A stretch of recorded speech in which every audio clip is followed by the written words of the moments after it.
Aloha kako and talofa. My name is Yaneta Le'i from Wailua, Hawaii, and I'm part of the Sundance Institute Indigenous Program. For over 40 years, Utah has been home to the Sundance Film Festival, and I'd like to acknowledge the Ute tribal nation, the ancestral keepers of the land that Sundance calls home. I would also like to honor the indigenous lands and people from which you join us, from our cold weather cousins in Sampmi lands to the Kanaka Maoli banded together atop Mauna Kea, Hawaii. Wherever you are in the world, enjoy our reimagined 2021 Sundance Film Festival. Hi, I'm John Nine. I'm one of the senior programmers at Sundance, and I'd like to welcome you to this virtual component of the festival and to Cinema Café, which is part of our talks and events program. You're going to find a lot of incredible conversation events at the festival this year, and many more in the Festival Village area. And you can find information about all those events in the program guide on the festival website. Cinema Café is presented by Audible, and I want to thank them for their support. And I just want to say a few words about today's guests, both of whom have work in this year's program. Shaka King is a festival alum. His feature directing debut, Newlyweeds, played here in 2013, and his short film, The Mullinians, played 2 years later. And he's directed work for Hulu's Shrill, HBO's Random Acts of Flyness, and High Maintenance. And the film that he has here in the 2021 festival is Judas and the Black Messiah, which is about Fred Hampton, the Illinois chapter of the Black Panther Party, and its infiltration by FBI informant William O'Neill, which will be released by Warner Brothers in a few weeks. Ahmir Questlove Thompson is many things. He's a drummer, a producer, a DJ, a culinary entrepreneur, best-selling author, co-founder of The Roots, and he's a filmmaker. He's here at this year's Sundance with his debut feature film, which is called Summer of Soul, or When the Revolution Could Not Be Televised, about the Harlem Cultural Festival, which took place in the summer of 1969, but remained kind of an untold story for many years until now. And we're grateful to have moderating the conversation Hannah Georges, who is a staff writer at The Atlantic, where she covers culture. Her writing appears in a host of other publications, including the New York Times Magazine, The New Yorker, The Fader, Bon Appetit, Pitchfork, and the Addis Ababa Noir Anthology. So I want to thank all of today's guests and turn this over to Hannah.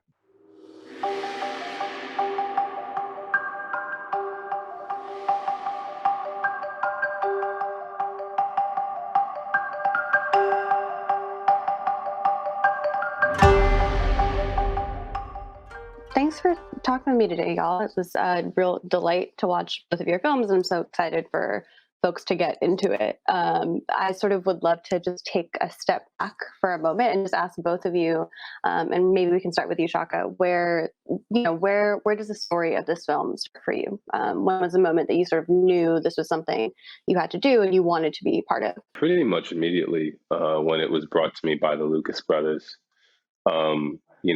They basically came to me and said, I knew who Fred Hampton was. I didn't know who William O'Neill was. And when they told me, I said, that's Right. fascinating. They said, we kind of envision this as sort of, The Departed, but in the world of COINTELPRO. And I just immediately saw a movie. And from that moment on, I just kind of became obsessed with kind of seeing it through. Yeah. And yourself, Questlove?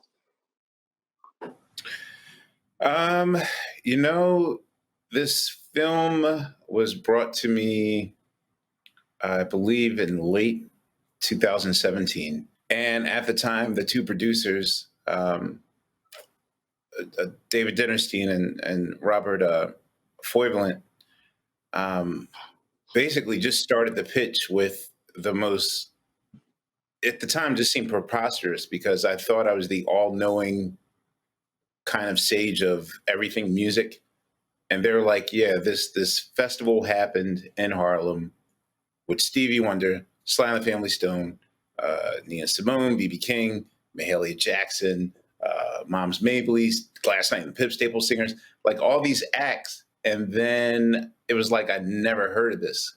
And then they told me that the footage has sat in the basement for 50 years, never seen by the public. And then at that point, it was sort of like, I was like, well, why are you coming to me? Like besides a common video, I have no experience in this medium. And and like when you want a real director to do this, like that's how I felt. I just felt like, well, sure, like your ego will make you want to do this, but this is like a historical first. Like, why would you guys trust me behind this 18 wheeler where I just got my permit like last week, like that sort of thing. But then on the other side of it, I am the guy that sits in the theater, always telling my date, like, okay, that never happened, or this music cue is wrong, or like I'm the snob that real film directors like, they hate because I'll be like, that didn't happen. That was 1962. Instead of, so they wore me down, and then by 8 months later, I knew this film was my destiny because once I saw the footage, I just lit up like, okay, I have to tell this story. So that's where it starts with me. That footage is also pristine. It's kind of crazy. I got the link. Yeah. They sent me a faulty link earlier, but I was able to watch an hour of it before this conversation. And it was crazy because my uncle, who's the co-composer on my movie, lives across the street from Mount Morris Park West, and I essentially grew up in that park. I know that park super intimately. Really? So, and he's like played tons of, and he, another crazy thing is that his name's Craig Harris. He took me to my first Root show, which is kind of nuts because he played with you guys in New York all the time. He was friends with your manager, Rich. Didgeridoo. He was the guy. He was the dude with the trombone and the didgeridoo. With the bald head. That's your my uncle. He co-composed this movie, my movie. Yeah, it's crazy. Yo. It's crazy. So I'm like looking at that footage, and I'm like, yo, this is across the street from Craig's house, and I never knew this happened ever. Like, this, it was just nuts to me watching it. Just crazy. You and me both. Wait, can I ask one question? You mentioned the Lucas brothers. You mean those Lucas brothers, or is there another set of Lucas brothers? Yeah. No, those Lucas brothers. Yeah. Only because I know them so well. I was like, wait a minute. He has to be like, because again, I just watched your movie and I was like, wait a minute. Can't be that Lucas brothers. Maybe like George Lucas has like a set of him and Melanie have like a set of like nephews adopted somewhere. Yo, that's impressive. Wow. Yeah. Wow. Yeah. They're sharp. They're very, very intelligent cats. I mean, they like graduated from law school. They were both about to be like, deep in criminal justice, and then one of them discovered comedy, and they're twins. So the other one was like, I guess we're doing comedy. Wow. But they're like really, really, really sharp cats. So. It's amazing. That's wild. Questlove, tell me a little more about working with that sort of archival footage. Like what did it feel like to be dealing with that? How did you sort of know what contemporary interviews you wanted to add into the mix? What was your process like on that? Well, there were so many things I went through. I'll say that initially I went through the gate. I think everyone that does a documentary, of course, has their agenda at hand. You sit there in front of your vision board and, you're trying to figure out what your storyline is going to be and what sub stories you're going to tell. And, it looks like one of those CSI episodes with the yarn and the string like everywhere. And then you do your first interview. And again, all it takes is just like one line or one factoid that you have to investigate. And then that becomes a rabbit hole. And you do about 10 or 15 of these. And the next thing you know, you now have to chop and burn down your entire premise in your house because now you have this other valuable information. Right. So I will say that, it was a weird, it was a great problem to have because, coming in the gate, I was like, well, I have all this footage and no witnesses because either a lot of people passed away since 1969 that were of age to remember, or everyone was under the age of 11 and they barely remember. There's a few people that are like 80 years old right now that have some memory. So, I went from having a very specific story to tell, and then I wound up with an embarrassment of riches and too much story to tell. So, my first cut was like 3 hours and 40 minutes. So that wasn't good. Well, it's impressive that you put it down from there. That's a lot. I mean, I would have loved to see sort of more of the footage. Like, there's so much, sort of vibrance and richness there. I can see how that would have been a serious difficulty. So congrats on that. Yeah. Thank you. Shaka, can you tell us a little bit about what your research process was like? What your sort of deep dive into the chairman's life was like? What did you do? Just to pull all of that information together. Started with just some books that Luke's brothers recommended. They'd done their share research, and then went through the bibliographies of those books, and stumbled upon some more. Studied history of Chicago during that time. I had a co-writer, Will Burson, who'd done some research on his own because he'd been working on his own Fred Hampton biopic at one point. And he had a ton of resources, and we just started sharing stuff and finding stuff. I mean, FBI, files, but the ultimate research we did was just oral history. We were fortunate enough to, basically work with Fred Hampton, Chairman Fred Hampton Jr. and Akua Njeri. Fred Hampton's, would have been widow. We had them as cultural consultants on the film, and we'd been in dialogue with Fred Hampton Jr. for about a year and a half prior to even rolling. And then I'd also been introduced to some former Illinois chapter members, Lynn French, Joan McCarty, and they introduced me to some other folks, Blair Anderson, who was actually present during the assassination and was personally wounded as a result. And so that oral history was ultimately like super informative because, it's known now that the FBI essentially wrote the history on the Panthers. I think 70% of the articles that were published in the 60s and 70s about the Panthers were essentially directly written by FBI agents or folks who were paid off by the FBI. And even a lot of, academic texts, don't, especially when you're talking about the Illinois chapter, they have a lot of misinformation in them, and not even necessarily intentionally. I mean, a lot of it is because, after the events depicted in the film, they were very mistrustful of outsiders. And so they're not really particularly open to talking with people and sharing this information. And so we're really, really fortunate that they chose to share with us. Yeah, absolutely. And it just sort of comes through really clearly that there's so much depth there.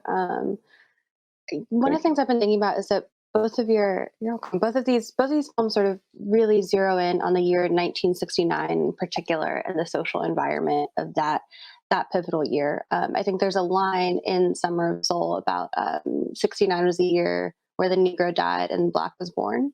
And I'd love to hear from you, Questlove, about what that change symbolized and sort of how you wanted to capture that and what you wanted to bring with regard to that on screen. Well, this particular festival, the Harlem Cultural Festival, it was a high point during a really low time. It was a statement of independence and of freedom, and of unity at a time when, there was divisiveness. Divisiveness was like an institutionalized tool. And at that, it's a coming of age story because you have what was 10 years before, which is essentially like 10 to 15 years before, which is like the beginning and the seeds of the civil rights movement. Their method of expression which is more like be seen and not heard, be quiet, docile, very meek. And then you just have a new generation. The rising of the Black Panthers and a very direct way of wanting results, not now but right now. There's actually a line in Shaka's film where the FBI is sort of saying like equality is going to take some time to to get to. Like we're not ready for that yet. Whereas it was very plain and abundant and evident that that the time was now. So you're probably the greatest example of how that was really demonstrated was the arrival of Sly and the Family Stone. Of course, in hindsight, Sly is at the he's one of the Mount Rushmore of music and funk music, or just music period, top of the pantheon. But I saw something in the footage that really troubled me. Now it's 1969, which is basically like Sly's breakthrough year, and at that, this particular performance is a kind of a dress rehearsal, if you will, for Woodstock. Woodstock, his performance there was like definitely the legendary highlights that turned him into a household name. He took advantage of that moment. And this is 2 weeks before, so I noticed that when Sly was announced and I looked on one of our audience cameras to see the crowd reaction, instantly I was like, oh, okay, I get it. This would be like this would be like a Wu-Tang concert back in 2014, and someone announces like, "Oh, we have a special guest. Migos is here." And I noticed that all the younger, anyone that seemed to be like under the age of 21 were like going out their mind like, "Slide the Family Stone." And anyone that was, kind of my age and older, like 40 and up, just looked at them like they were aliens. And I didn't get it. I was like, wait a minute, like everyday people, you can make it if you try, like dancing to music, like this is Sly and the Family Stone. And I realized that, I take it for granted now, but it was just unheard of for Black musicians to perform in their street clothes. Like, wait, they don't have tuxedos on. What is this? Like a Black band with a white drummer, and why are a girl playing, why is she playing a trumpet? Yeah. And why, like, it was just so radical at the time. So, and I know that look of conservative, like, oh, you heathen, you. So, just based on that Sly and the Family Stone performance, which is what I watched first, like when we unearthed all of these footage, and I was shocked. I was like, wow, this is a struggle for them. This is going to take a while for the audience to warm up to this idea. So that's when I realized, like, one, how crucial Sly and the Family Stone was in representing the rebellious ideas of a younger generation, Black Panthers and younger, and kind of not only rebelling against the government society, but just like conservative Black people.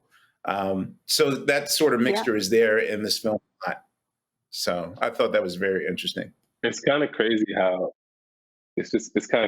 like when we reflect on the 60s, we assume that everyone was radical. Whereas, even within the younger population, there were many conservative young people during that time. So yeah, it's just something I thought of when you said, what you just said, Quest. Well, even at that, I've realized that that was another takeaway. I didn't realize how conservative Black people were. I think growing up, I just thought like, oh, my aunts are just Christians, and they're humble, spiritual people. But and then to get to the place where we're now editing and creating this film in the age of quarantining and COVID, and I saw like how parallel, how much has not changed in 50 years, and the circumstances that brought on that concert 50 years ago is now affecting us in 2020 still. That irony wasn't lost on me as well. So it was almost like watching in real time. But then I also think about how, like, just even to bring it back to your, question, Hannah, about 68, 69, the assassination of Martin Luther King was a real game changer, I think, for a lot of young conservative Black people. That radicalized a lot of folks. I remember reading or watching, I think I was watching a documentary where Bobby Seale talked about how many Panther chapters popped up around the nation after the assassination of Martin Luther King. I mean, the Illinois chapter started after the assassination of Martin Luther King. And, Fred Hampton was a NAACP youth leader. And I think his politics, they were already, I think, shifting prior to the assassination, but certainly I think that had a tremendous effect on him, which is, that's why we start the movie the way we start the movie, because that's a real shift.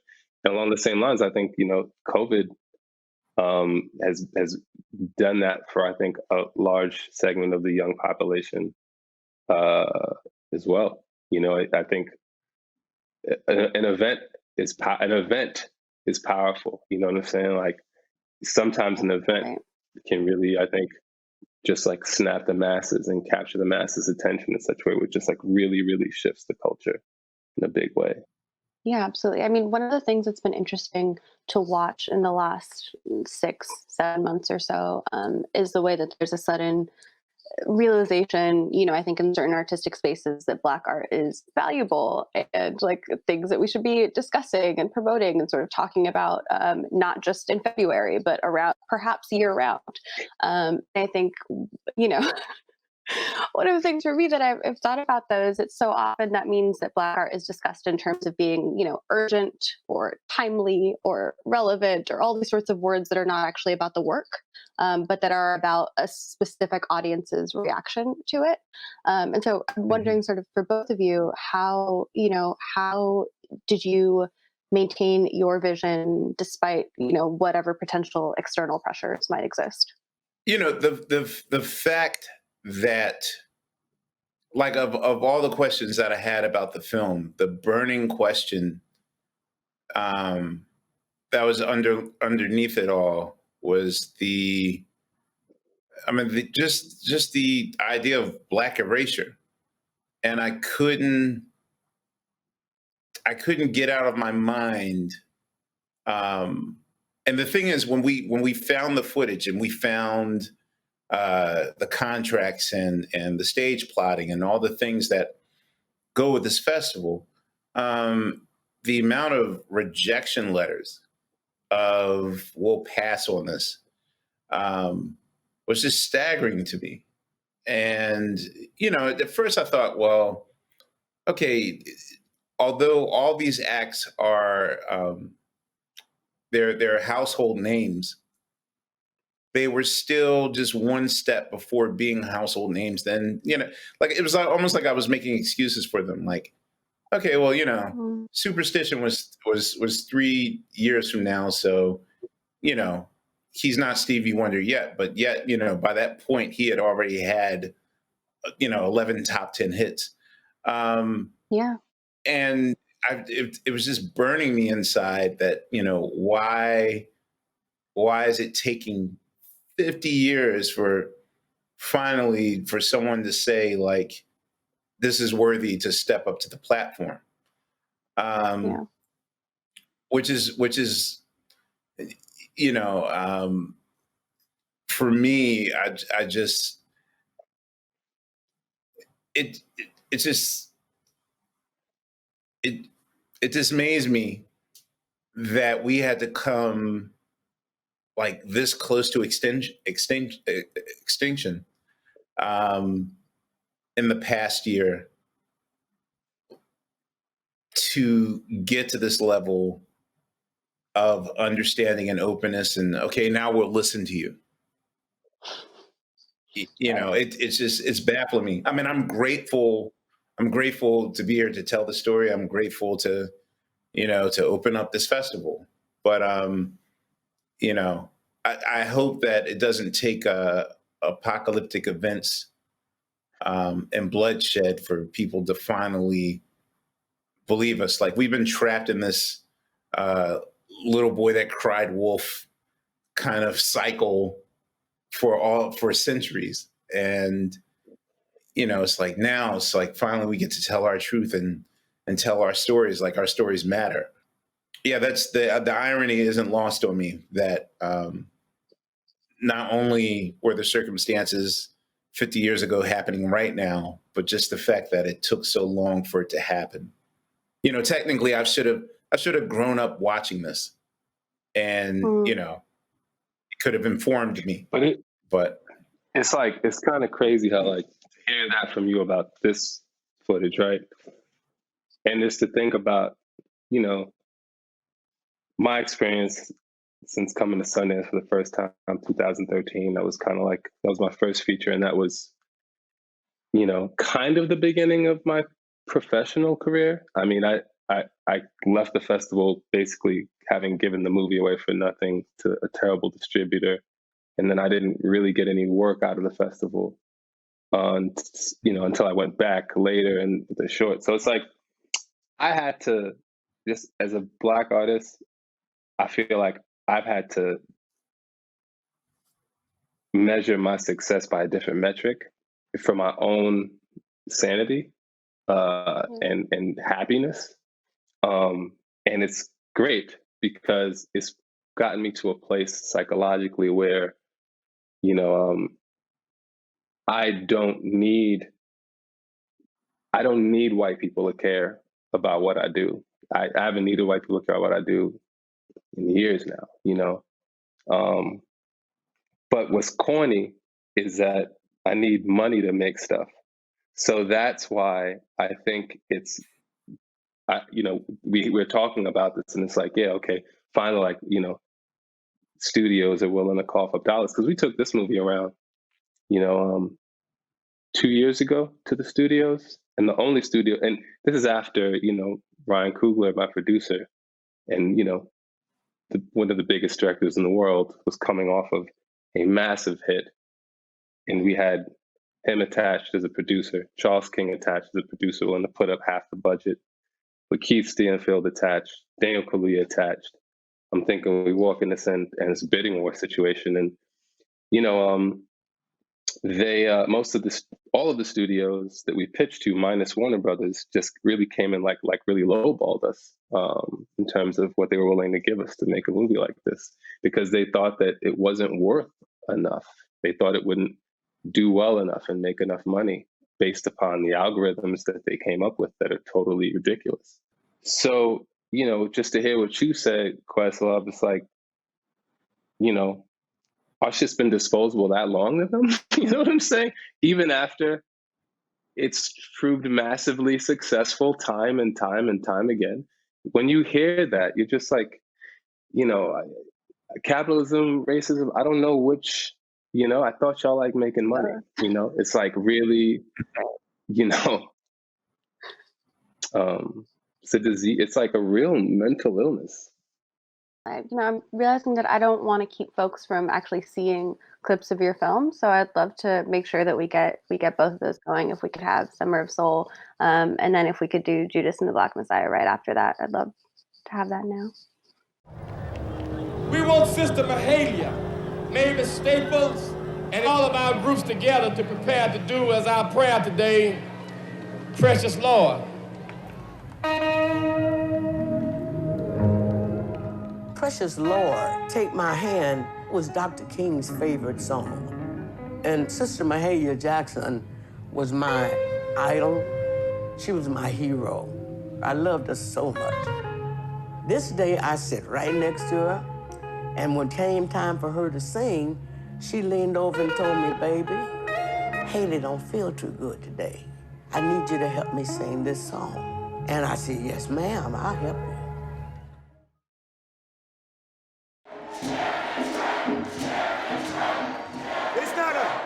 It's not a question of violence or non-violence. It's a question of resistance to fascism or non-existence within fascism. You can murder a liberator, but you can't murder liberation.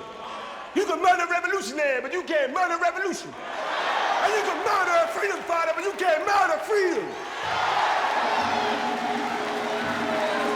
I said, hey, I'm revolutionary.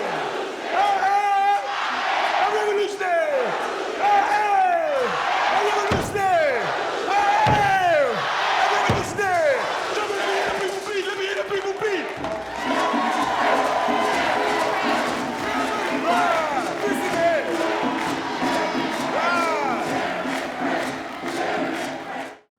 Man. Wow. Right. Give it a second, just like, all right.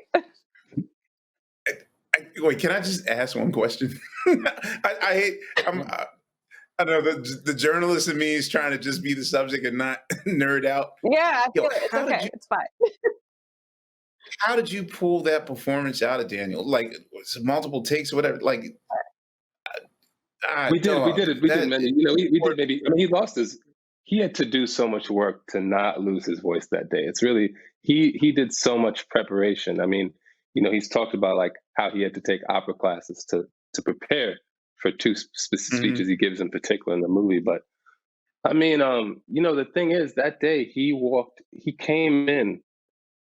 It was nuts. He'd been doing Queen and Slim Press for a week. He hadn't played Fred for a week, right? And he came back like right off a flight. He woke up late that morning. He'd never woken up late before for you know. He showed up and I mean, first take, he came in there and it's not just him, it's the audience.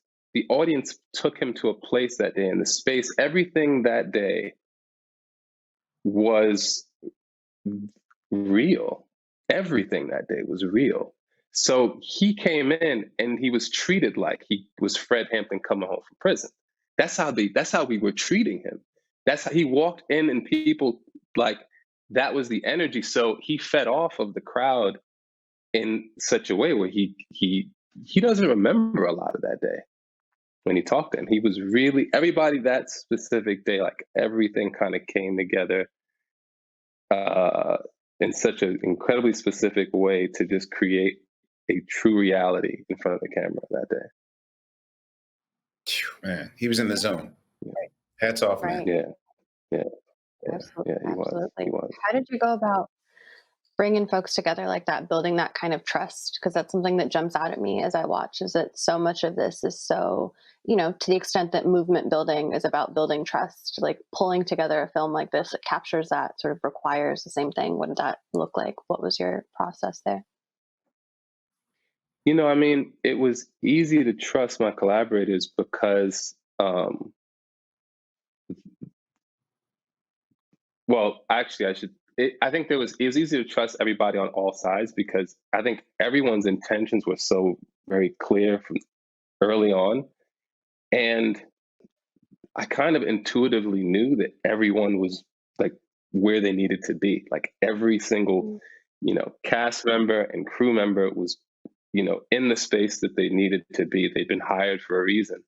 And so, and I think everyone kind of felt the same way, so that, you know, we didn't have to do a lot of work to trust. I mean, some folks showed up, you know, Jesse showed up. We hadn't worked together before. He showed up 2 weeks in the shooting and like, okay, you're shooting the next day. The same thing with Dominique.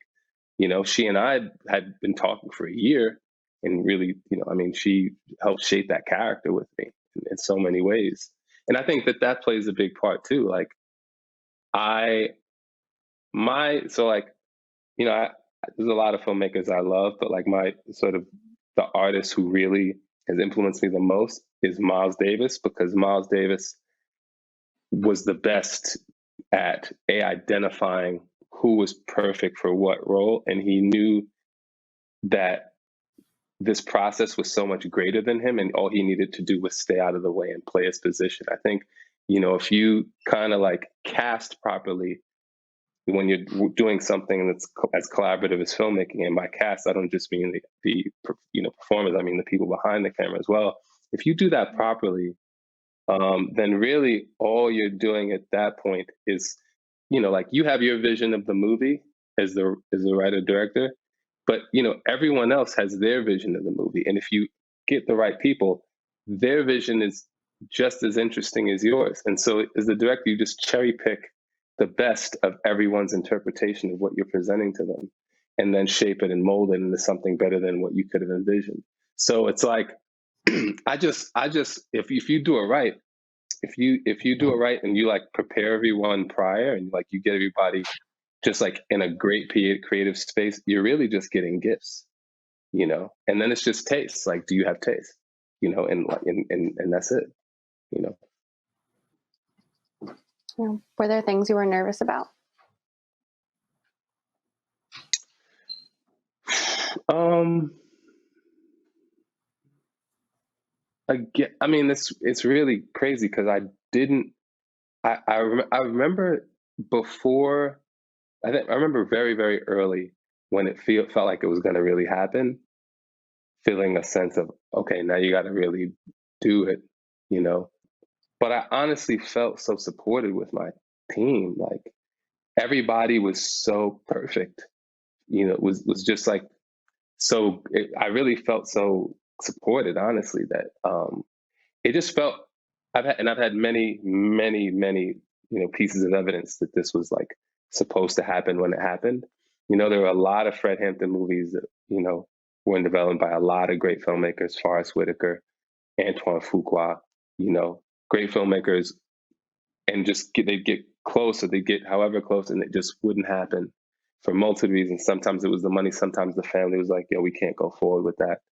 And so, it happens when it's supposed to happen. Like the movie coming out when it's coming out, I'm just like, I guess that's why it got made now. And I'm just glad that, Spirit and the universe was like, Shak, that's stepping right here. Like just, catch the pass and then move the ball along to the next person. So, Yeah, to be its steward, absolutely. I mean, the Miles Davis question is, or that note is great to me. I was sitting here thinking earlier about what films and what directors and what, artists in general kind of shaped y'all's work in general. So it's lovely to hear that, and hearing that now and thinking about the movie, I can see the sort of not just the intentionality, but the level of like style that comes through. And I don't mean that in the superficial sense, but I mean that in the, in the Nikki Giovanni, like style has profound meaning sense. Right. And, Questlove, I would love to hear from you about what sorts of music or films or directors, what kind of came into your influences as you were thinking about what this might look like. Yeah, well, I'll say that, because I come from an institution that has spent at least for 20 years, like 200, I'll round it off and say 220 to 250 days on a tour bus. So to live on a tour bus for 200 plus days out the year for 19 years, like between 1993 the way that I passed the time was, I literally put myself through film school. And this is before I had a desire I don't even know I had the desire to make a film, but I did know that there's parallels in other creative forms, which is why I obsessed with the engine. So, I watch comedians, I watch culinary artists, and I watch directors and writers. So, yeah, I've lived with many a Criterion Collection, many a director's commentary, just watching, I love documentaries. So there's no documentary that has gone unturned. I'll say specifically at the time when I got this, Aretha Franklin's Amazing Grace had just got released, um, Jackson Pollock's film. And because I knew so much of the backstory of it, um, I was really interested on how they decided to cut the film without any commentary whatsoever. Like you're just a fly on the wall. And I was curious, but also, the fan in me was itching to know the history and the backstory of such a thing. So Yeah. I don't know. At the end of the day, I let the story tell itself. This story, it was impossible to drop the ball. That yes, even Questlove could direct this film, and it turned out quite great. So.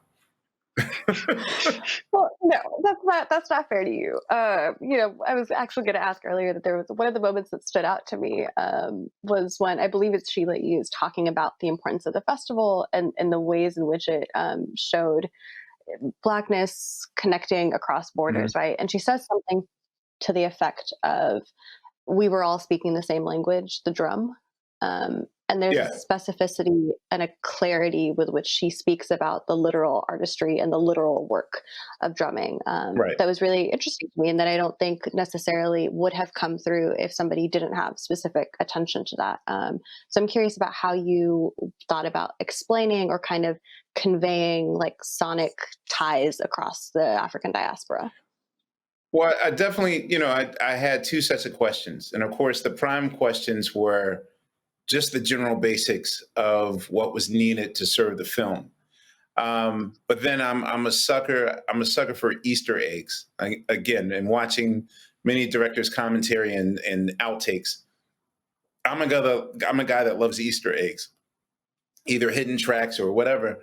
So, I mean, there were just general things that I wanted to know, obsessing with the engine. So when Sheila E's talking about Mongo San Maria's hands being numb from destroying them from all the years of playing and how they're like clubs, that to me is like a eureka moment. To anyone else, that could be a boring moment, like, well, I don't know if that's necessarily.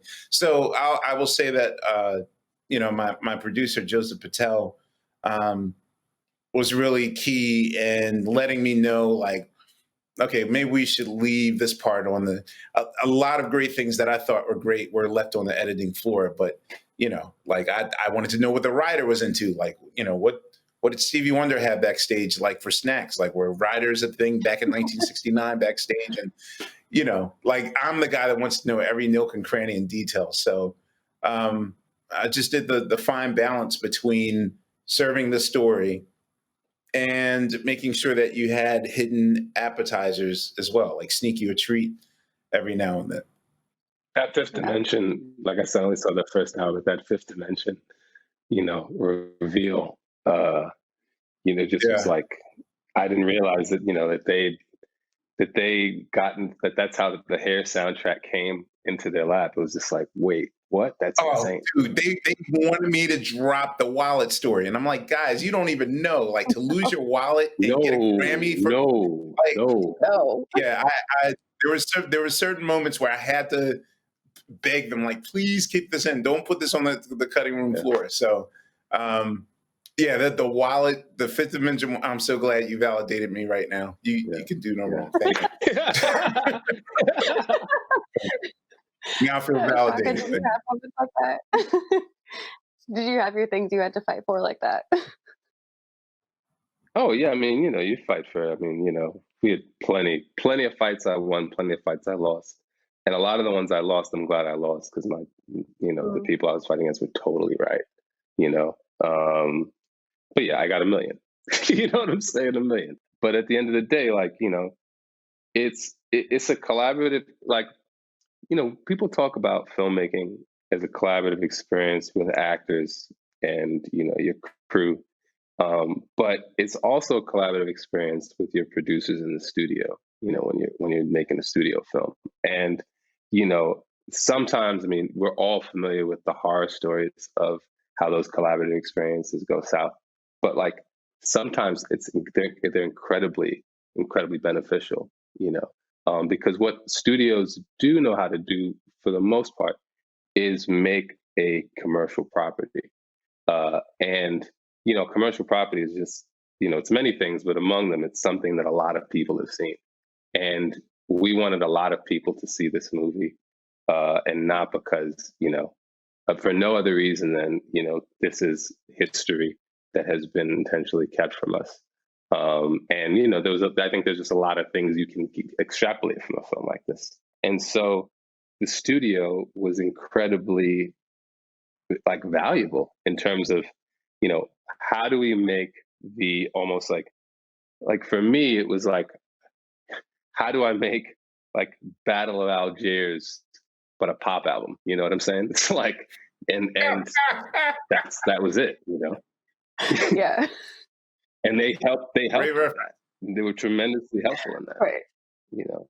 All right. That's great. You know, I want to be mindful of time and the fact that we're kind of winding down here. But thank you so much for that, and to both of you really for just, you know, helping to bring some of that history to light, and to make sure that more folks are seeing it now. Thank you. Yeah. Thank you. Nice Pleasure. talking to you, Quest. Thank you for having me.